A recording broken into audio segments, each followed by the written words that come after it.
Hello, I'm Allie Winter, and here are this week's top stories.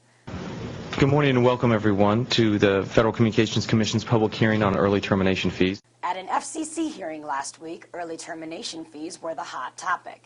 These fees are charges wireless customers pay to get out of their service contracts. ETFs have long been a topic of concern to me. A penalty of up to $800 for a family of 4 callers that decides to cancel its cell phone contract would be a tremendous burden, especially in this time of $4 gasoline prices, spiraling food costs, and economic sluggishness.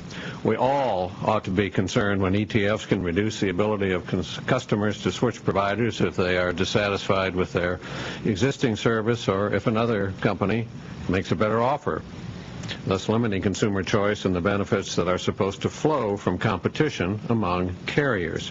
So there are plenty of reasons for regulators to ask hard questions about whether ETFs are truly necessary. Plenty of reasons for this hearing. At the hearing, cell phone industry representatives argued that the federal government should oversee ETF charges, but officials from consumer and state organizations said it should be up to the states. FCC Chairman Kevin Martin appeared to favor the creation of national ETF guidelines that would be enforced by the states. Now, I recognize and appreciate Senator Klobuchar's remarks and certainly am sensitive to the state's role in this area. I do recognize that states are also frequently closer to consumers, and we need to recognize the important role that they can play in consumer protection.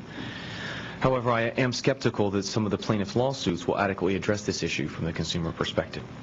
Not all consumers benefit from such lawsuits, and it also has the potential to create a patchwork of widely varying protections for consumers from state to state.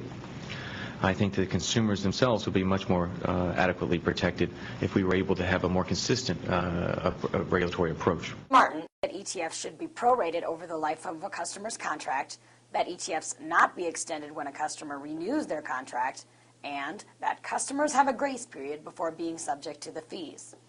The issue will likely play out over the coming months both in Washington and in the nation's courtrooms.